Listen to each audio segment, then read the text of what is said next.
Indonesia tolak mentah-mentah ajakan berunding Cina soal Laut Cina Selatan.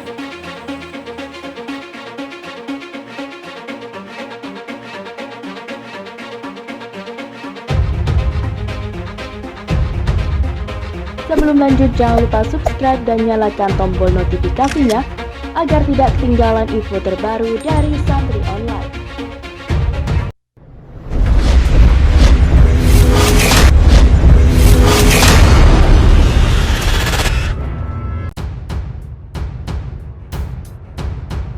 Indonesia telah menegaskan posisinya terkait Laut Cina Selatan, yakni menolak klaim Cina dengan mengatakan hal tersebut jelas tidak memiliki dasar hukum internasional. Melansir The Jakarta Post, Indonesia adalah satu-satunya negara di Asia Tenggara yang mengirim surat protes seperti itu. Meskipun zona ekonomi eksklusif di Laut Natuna Utara terletak berdekatan dengan perairan yang sangat disengketakan. Dalam surat yang ditujukan kepada Sekretaris Jenderal PBB Antonio Guterres pada hari Selasa 26 Mei 2020, Indonesia menunjukkan batas 9 garis yang dikeluarkan oleh Beijing tidak memiliki dasar hukum internasional dan bertentangan dengan Konvensi PBB tentang Hukum Laut UNCLOS 1982. Indonesia juga menandaskan bahwa peta Nine Dash Line yang dirambah di zona ekonomi beberapa negara Asia Tenggara adalah fiktif dan tidak memberikan kedaulatan Cina atas wilayah tersebut. Sementara itu, Beijing juga merespon Indonesia dengan mengirim surat diplomatik yang menunjukkan bahwa tidak ada sengketa wilayah antara Cina dan Indonesia di Laut Cina Selatan. Mengutip channel News Asia CNA, catatan yang dikirim pada 2 Juni juga menuliskan, namun Cina dan Indonesia memiliki klaim yang tumpang tindih tentang hak dan kepentingan maritim di beberapa bagian Laut Cina Selatan. Tiongkok bersedia menyelesaikan klaim yang tumpang tindih melalui negosiasi dan konsultasi dengan Indonesia dan bekerja sama dengan Indonesia untuk menjaga perdamaian dan stabilitas di Laut Cina Selatan. Berbicara pada konferensi pers pada 4 Juni, Menteri Luar Negeri Indonesia Retno Marsudi mengatakan posisi Indonesia di Laut Cina Selatan sangat jelas dan konsisten. Dia mengatakan Indonesia ingin menegaskan kembali posisi yang konsisten. Dalam menanggapi klaim Cina di PBB bahwa dia memiliki hak bersejarah di Laut Cina Selatan yang dapat mempengaruhi zona ekonomi eksklusif Indonesia, catatan diplomatik kami untuk PBB pada 26 Mei menegaskan kembali keberatan kami antara lain dengan apa yang disebut garis 9 garis putus-putus atau yang disebut hak bersejarah, kata Retno mengutip CNA. Pengamat hubungan internasional Tuku Reza Shah mengatakan kepada CNA, saya pikir Indonesia cukup percaya diri dalam menyatakan posisinya di PBB. Ini adalah cara damai untuk mengungkapkan keprihatinan. Ini adalah cara diplomatik dari posisi Indonesia. Dia menambahkan kedua Indonesia perlu memberitahu Tiongkok bahwa sikap Indonesia konsisten. Dan untuk menunjukkan konsistensinya, ia berurusan dengan masalah ini berbagai tingkatan. Di tingkatan unilateral, di tingkat bilateral dan tingkat regional, dan juga di tingkat global, kata sang sarjana dari Universitas Padjadjaran di Kota Bandung tersebut. Dia juga percaya bahwa Indonesia memperkuat posisinya. Di sisi lain, Amerika tantang Tiongkok di Laut Cina Selatan, Indonesia pun ikut serta.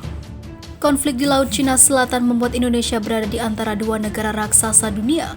Hal ini pun diprediksi akan menyeret banyak negara yang memiliki kepentingan terhadap keberadaan geostrategis di perairan tersebut. Selama ini ada sejumlah negara yang memiliki kepentingan di LCS seperti Taiwan, Vietnam, Filipina, Brunei Darussalam, Malaysia, dan Tiongkok itu sendiri. Namun pecahnya konflik di LCS akan menyeret Amerika Serikat sebagai negara yang juga memiliki kepentingan di perairan LCS. Pendiri PYC dan pionir Universitas Pertahanan Indonesia Purnomo Yudhistoro mengingatkan ada dua sudut pandang yang bisa dilihat Indonesia terkait pecahnya LCS. Pertama, menyikapi adanya 9 titik garis tradisional putus-putus yang diklaim Tiongkok dan keberadaan sumber daya alam yang ada di sana.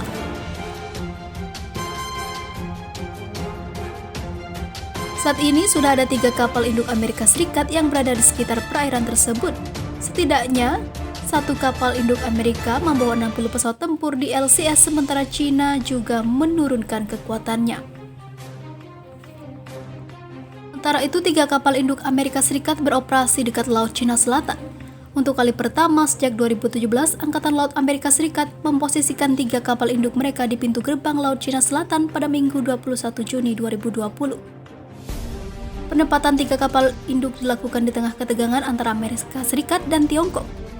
Sejumlah analis media menilai ingin mengirim pesan kepada Tiongkok melalui 3 kapal induk tersebut. AS seolah ingin mengatakan meski dunia tengah menghadapi pandemi COVID-19, kehadiran militer AS di perairan kawasan tetaplah kuat. Dikutip dari Japan Times, Armada Pasifik Angkatan Laut Amerika Serikat mengatakan bahwa 2 grup kapal induk USS Theodore Roosevelt dan USS Nimitz telah memulai pelayaran ganda di Laut Filipina. 2 grup tersebut dijadwalkan melakukan latihan pertahanan udara, pengintaian laut, pertempuran udara, serangan jarak jauh, dan lainnya. Ini merupakan kesempatan baik bagi kami untuk berlatih bersama dalam sebuah skenario yang kompleks, ujar Laksamana Muda Do Verissimo, Komandan Carrier Strike Group 9. Dengan bekerja bersama di lingkungan ini, kami meningkatkan kemampuan dan kesiapan taktis dalam menghadapi tekanan di kawasan dan juga COVID-19. Sambungnya. Sementara terpisah, kapal induk USS Ronald Reagan juga melakukan operasi di Laut Filipina meski tidak disebutkan pasti ada di mana posisi ketiga kapal tersebut di Laut Filipina. Selat Luzon antara Taiwan dan Filipina merupakan pintu masuk menuju Laut Cina Selatan. Tiongkok secara sepihak mengklaim keseluruhan Laut Cina Selatan. Klaim tersebut membuat sejumlah negara di kawasan geram. Angkatan Laut Amerika Serikat telah beberapa kali membuat Tiongkok geram karena berlayar di sekitar Laut Cina Selatan. Namun Amerika Serikat menegaskan bahwa pelayaran tersebut merupakan bagian dari kebebasan bernavigasi. Sementara itu, sikap Prabowo Subianto. Juru bicara Menteri Pertahanan RI Prabowo Subianto Daniel Anzar Simanjuntak mengatakan, Indonesia tidak akan terlibat bila konflik di Laut Cina Selatan berujung perang. Hal tersebut diungkapkan menyusul memanasnya hubungan Amerika dan China beserta aliansinya di Laut Cina Selatan. Pernyataan Daniel menjawab pertanyaan peserta diskusi terkait sikap pemerintah Indonesia apabila perang terbuka terjadi di Laut Cina Selatan, menyusul ketegangan di laut tersebut kian meningkat belakangan ini.